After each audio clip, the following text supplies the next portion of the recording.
Hello everyone, Georgia Rambleman here. Hope everybody's doing well. I'm currently on Georgia Highway 52 between Ellijay and Dawsonville, another one of my favorite roads. I don't know if you can see it, but I'm kind of paralleling the Cartacay River. Nice little North Georgia river. A lot of people go rafting down the river and tubing, and pretty nice area up here in North Georgia. It's kind of in it's up in Gilmer County, which they call the apple capital of Georgia. A lot of apple orchards up here. We'll be going past in a few minutes. Went apple picking with my wife I don't know, a year or so ago, and we're walking through this apple orchard and picking apples, and you know, all these apples fall to the ground, and then they fall to the ground. The lady who ran the orchard says, you know, we can't use those apples once they hit the ground. We just have to let them rot. I said, wow, that's a big waste. And she said, well, not really. She said, at night she said, don't tell anybody I told you this, but at night we let the moonshiners come in here and pick up all the apples off the ground. Gotta love living in the South. Still have moonshiners up in these hills. I have to admit, I've never sampled any authentic moonshine. Not sure I really want to. Anyway, I had a good week this past week. I was out in Arizona,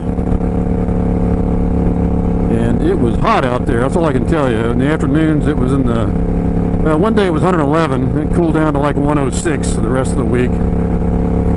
I had to walk outside that afternoon. It was 111 just to see what it felt like. I told my wife it's kind of like being at a campfire and you're too close to the fire. You have to kind of back away. When you're walking outside and it's 111 degrees, you feel like you're too close to the campfire, but there's nowhere to go. But hey, it's dry heat. But 111 degrees, hot is hot. But I enjoy working out there. I've got a good client out there. And to be honest with you, in the mornings, it's really pleasant. You know, it's really only bad in the afternoons. Looking forward to the Hootenanny and see where Mr. Patrick Orvis and I think maybe a couple others, maybe Happy Jack, are taking a ride this weekend to kind of scout some roads out. Looking forward to seeing what they've got planned. You know, one good thing I learned this week for myself is I talked to moms in Manchester. It's, I mentioned before, I'm renting a bike there, and I had reserved a Harley Road King, which, you know, suits me just fine. I love riding the Road King. But the guy told me that they had just got a brand new Indian Springfield in. He told me this a couple months ago. And if it was available, I could have it. So I called him this week. In fact, I was sitting at the airport in Phoenix getting ready to come home and thought I would just check in with him since we're about a month away. And he said, no, you're all set. I got the Springfield all reserved for you for the whole week. So I'm really psyched about that. And I rode the Road King for a day out in Arizona.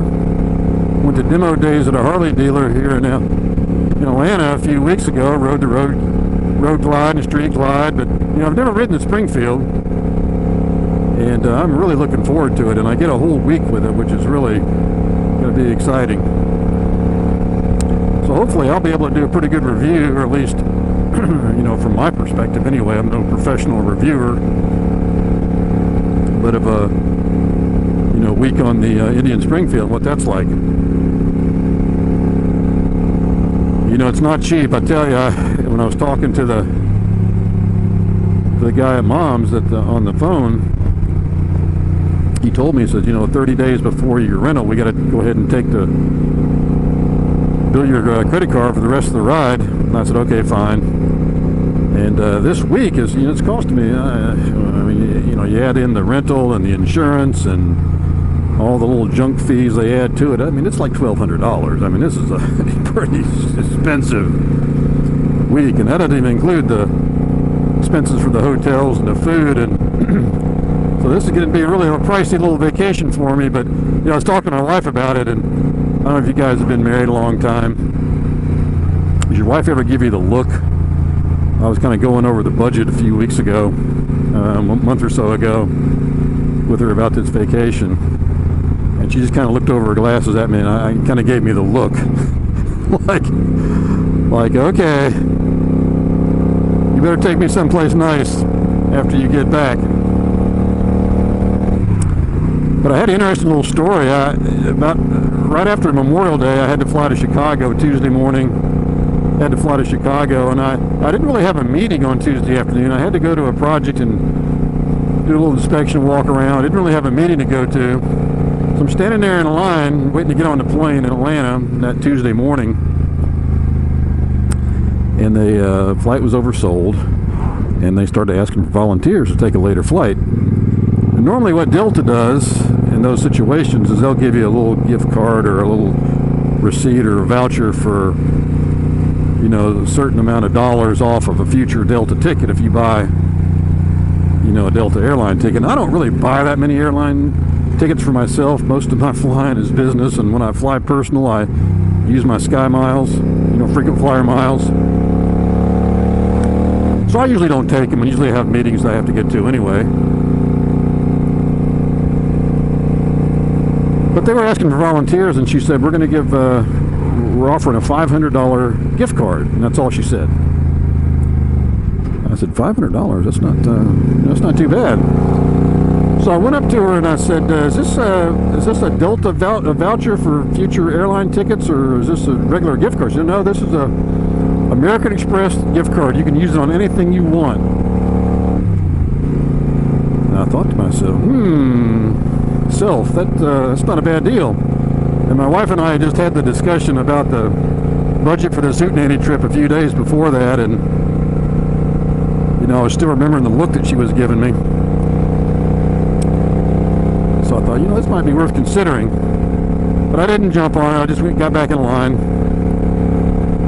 I said, I really probably ought to get to Chicago and get my work done. About 10 minutes later, she made another announcement. I said, okay, we're up to $800 now. It took me about a minute. I told the guy I was in line standing next to, I said, you know what? I think they've just hit my price for this gift card. So I was walking up to the counter to accept her offer, and I guess nobody else was doing it. And before I could even get to her, she said, okay, my last offer, $1,000. And I just walked right up to her and I said, sold. $1,000. I'll take it.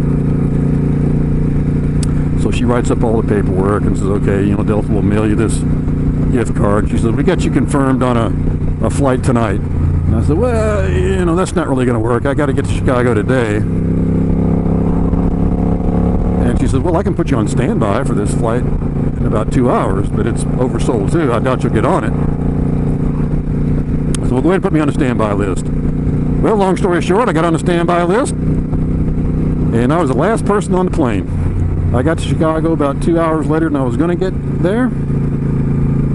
Got my work done, no harm, no foul. And this week I got a $1,000 American Express gift card in the mail. So I made sure to show that to my wife and say, look, this covers about 90% of my Indian Springfield for the week right here. And she says, you know, we're building this new house, and that would also cover a lot of new window blinds and window treatments and a few other things. And so we kind of had a stare down for about 10 seconds. And then she just smiled and she said, I'm just kidding you. She said, that's yours. You use it for your hoot nanny. Have a good time. And I got to give, I tell you what, I'm a lucky guy. I've got a great wife. You know, I've got this motorcycle hobby. It does take a little money. This hoot nanny is taking a little bit of money for me to get up there and do it, but she's very supportive of me. You know, I can't spend, you know, any amount of money on this hobby without checking with her and us being on the same page, but she gives me very little grief about anything to do with my motorcycle, and I appreciate that. And I'm a lucky guy. I got a great wife. All right, it's a beautiful day. I'm between Ellijay and Dawsonville, and I think I'm going to swing by my house. I was was out of town all week. I haven't seen it. My wife says they're starting to put the siding on. Maybe the brick has started. I gotta check it out. Just outside of Dawsonville right now. I love this road, especially in the summer. It's twisty, it's shady. Just a beautiful ride.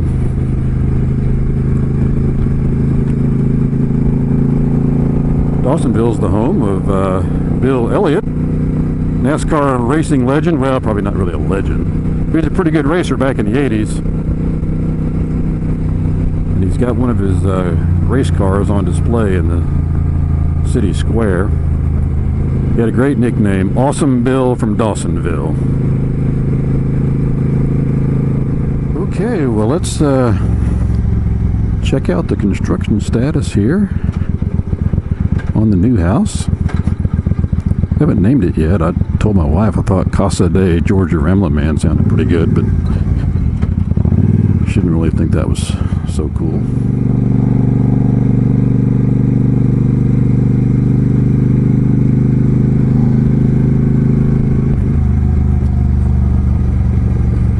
A little worried driving through this neighborhood back in this construction area that I'm going to pick up a nail in this motorcycle tire, which I do not want.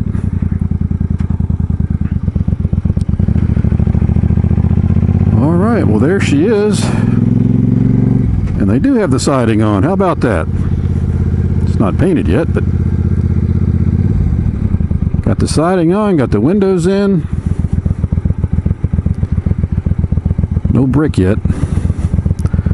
The area that you see there in the front that's with no siding is going to be brick, but they got the roof on, the windows in. Making some progress. Slow but sure. Alright. Well, I'll come back later, check it out. I gotta hit the road and get home. I probably should start out in the lower gear.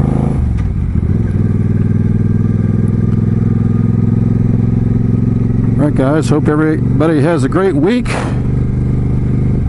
Get a chance to ride, get out and do it.